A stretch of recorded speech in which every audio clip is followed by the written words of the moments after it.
57페이지 제가 읽겠습니다. 바로는 형들 중 5명과 대면합니다. 요셉의 예상대로 바로의 질문이 이어졌고 형들은 준비된 답변을 합니다. 이어 바로는 야곱의 자손들을 고센 땅에서 거주토록 허락합니다. 이어 야곱은 바로를 축복해주고 나옵니다. 이후 요셉은 람셋에 거주하는 가족들을 봉양합니다. 한편 기근이 심해지면서 애굽과 가나안 땅의 모든 돈을 거두게 되자 이를 대신하여 가축이다 하면 토지를 대가로 곡식과 교환해 줍니다. 이제 요셉은 바로의 땅을 임대하여 소득의 5분의 1을 상납하도록 하였으며 자발적인 바로의 종도 늘어가게 됩니다. 그러나 제사장의 토지는 바로의 소유가 되지 않았습니다. 한편 야곱은 자신이 죽으면 조상의 묘지에 장사해 달라고 요셉에게 유언을 남깁니다. 그래서 오늘은 이제 애굽 땅에 야곱의 가족들이 내려가서 고센 땅에 거주하도록 바로의 허락을 받는 그런 장면, 그리고 기근 때 요셉이 한 지혜로운 행동, 그리고 야곱이 요셉에게 부탁하는 내용, 이런 내용들이 들어 있습니다. 오늘 본문을 통해서 첫 번째 기도 제목은 저로 하여금 우리 가문의 축복의 통로가 되게 하소서 하는 기도 제목입니다. 하나님, 저로 하여금 우리 가문의 축복의 통로가 되게 하소서. 우리가 계속 요셉 이야기를 보지만 요셉 한 사람 때문에 지금 야곱, 이스라엘의 모든 가족들 70명이 기근으로부터 구원을 얻었습니다. 요셉 한 사람 때문에. 그죠? 요셉이 하나님 앞에서 지혜롭게 처신하고 하나님 앞에서 애굽 땅의 총리가 되었을 때 그 온 땅에 기근이 들었지만 요셉의 가족들이라는 이유로 아버지와 10명의 형들과 동생 베냐민의 모든 가족들, 식솔들이 다 구원을 받았습니다. 한 사람의 힘이 이렇게 큰 것이죠.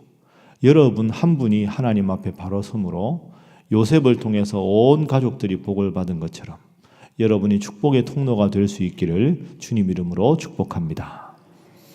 오늘 본문에도 요셉이 얼마나 지혜로운 사람인가가 드러납니다. 자, 오늘 본문 말씀에 보면 2절에 그의 형들 중에 5명을 택해서 바로에게 보입니다. 여러분, 우리가 아는 대로 요셉의 형은 총 10명입니다. 그런데 왜 5명만 데리고 갔을까요? 그 당시 애굽에는 5이라고 하는 숫자가 상대방에게 존경과 존중을 나타내는 의미가 있습니다.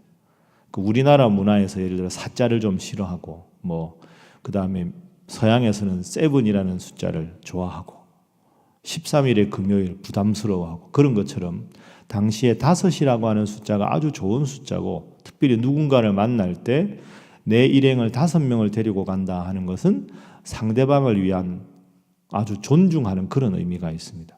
요셉이 아주 주도 면밀하지요. 우리가 어제 말씀 읽었지만 대대로 목축을 한다고 하십시오. 그렇게 미리 딱 언지를 해서 오늘 본문에 바로가 묻지요. 너희들의 직업이 무엇이냐? 저희는 조상 대대로 목축을 하고 있습니다. 그러니까 목초지가 많은 고센 땅, 어제 본 대로 가나안 땅에서 가까운 그 지역에서 살 수 있도록 허락을 받습니다. 그리고 오늘도 형들을 데리고 가도 5이라는 숫자에 딱 맞춰서 데리고 가는. 그러니까 이 요셉은 언행 심사를 하나를 해도 그냥 허투루 하는 법이 없습니다. 항상 하나님 주신 지혜로 모든 일을 다 해나가는 그런 훌륭한 지혜자가 된 것이죠. 어제 우리 목사님들하고도 이야기를 좀 했는데요. 여러분, 이 창세기에 12장부터 아브라함, 이삭, 야곱, 요셉 4명의 족장이 나옵니다. 여러분도 아마 느껴보셨을 텐데 아브라함과 이삭과 야곱에게는 하나님이 직접 나타나서 말씀을 많이 하셨습니다. 여호와께서 아브라함에게 이르시되 야곱에게도 이상 중에 아브라함에 나타나셨다. 그런데 요셉 이야기를 보면 요셉에게 하나님이 나타나서 말씀하신 적이 없습니다. 그러니까 지난주 설교에서 들었지만 하나님께서 요셉과 함께 하셨다는 표현은 있는데 직접 말씀하셨다. 이상 중에 나타나셨다. 이런 표현이 전혀 없습니다. 무슨 뜻일까요? 아브라함과 이삭과 야곱은 쉽게 말해서 등락폭이 큽니다. 업앤다운이 커요. 아브라함 같은 경우는 이삭을 바칠 때는 정말 위대한 하나님의 사람 같은데 또 자기 아내를 루이라고 속이는 장면에서 보면 어떻게 이럴까? 그러니까 영적으로 이렇게 쭉 가는 게 아니라 높낮이가 큰 사람들인데 요셉은 어릴 적에 꿈꾸고 이야기하는 미성숙한 상대를 벗어나서 17살의 노예로 팔려갔을 때부터는 항상 하나님과의 관계가 지극히 밀접했던 거죠. 그러니까 훅 떨어지는 법이 없으니까 항상 하나님과 가까이 동행하는, 하나님과 함께하는 그런 모습이었기 때문에 하나님의 지혜가 늘 함께하던 인물이다. 우리가 이렇게 요셉을 정리할 수 있습니다. 그러다 보니 요셉의 언행 심사가 항상 하나님 마음에 바로 선 것이지요. 그러다 보니 요셉을 통해서 온 가족들이 구원을 얻게 되었습니다. 여러분도 오늘 본문의 요셉을 기억하며 그러한 귀한 믿음의 사람, 축복의 통로가 되시기를 바랍니다. 자, 두 번째는 요셉처럼 항상 하나님의 지혜로 살아가게 하소서 하는 기도가 필요합니다. 항상 하나님의 지혜로 살아가게 하소서. 방금 말씀드린 것과 같은 것이지요. 오늘 본문의 전체 줄거리를 한번 생각을 해봅니다.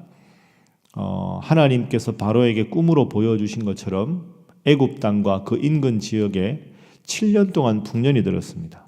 그리고 7년 후에는 흉년이 들었습니다. 자, 7년 풍년 동안 모든 걸 다 곡식을 저장해 놓고 흉년을 맞이합니다. 애굽 사람들이 흉년이 들어서 먹을 게 없으니까 처음에는 돈을 주고 이제 요셉에게 곡식을, 양식을 사가지고 갑니다. 그런데 돈을 주고 곡식을 사 먹다 보니까 이제 돈이도 다 떨어졌습니다. 그러니까 이제는 우리가 돈이 없습니다. 우리가 어떻게 해야 될까요? 하니까 16절에 보면 요셉이 그러면 너희의 가축을 내라. 요셉이 이르되 너희의 가축을 내라. 그래서 이제 가축을 가지고 옵니다. 그리고는 그 가축을 다 국유화를 하죠. 그리고는 토지를 바치고,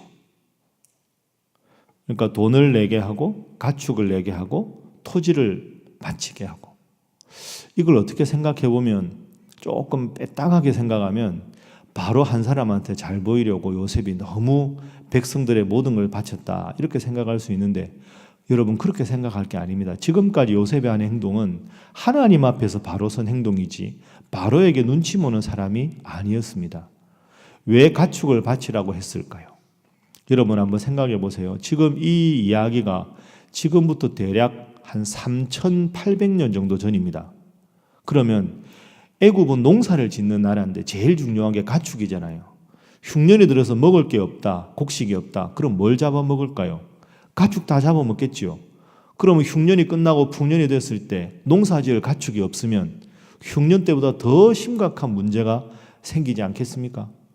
당장 배가 고프고 곡식이 없으면 소라도 잡아먹고 이러다 보면 자기들이 농사 짓는데 제일 중요한 동물들이 다 없어지겠죠, 가축들이. 그러니까 요셉이 가축을 받은 겁니다.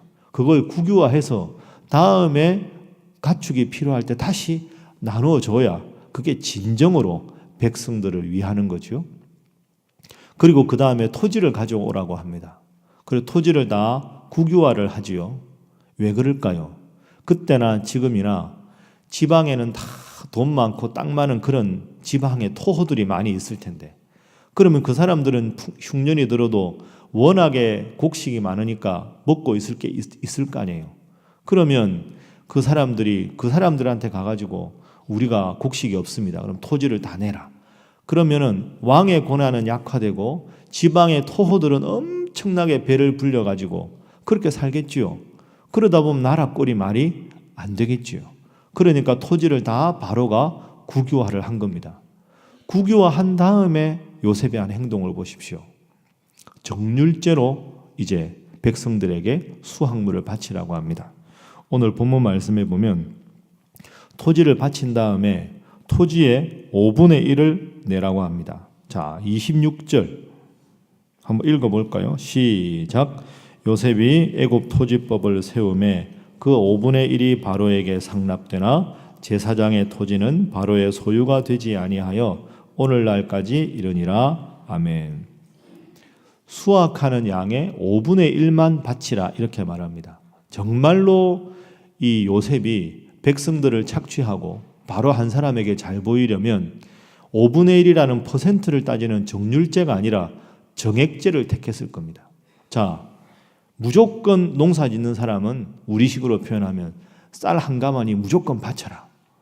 여러분, 풍년 때 쌀 한 가마니는 별게 아닌데 기근이 들으면 쌀 한 가마니를 수확을 못할 때도 있는데 정액제를 한 백성들이 너무 힘들겠지요. 그러면 합리적인 제도가 뭡니까? 흉년이 들어서 수확이 적으면 적은 것에 20%를 바치고 많이 풍년이 들면 많은 것에 20%를 바쳐라. 이게 백성들을 위한 거죠.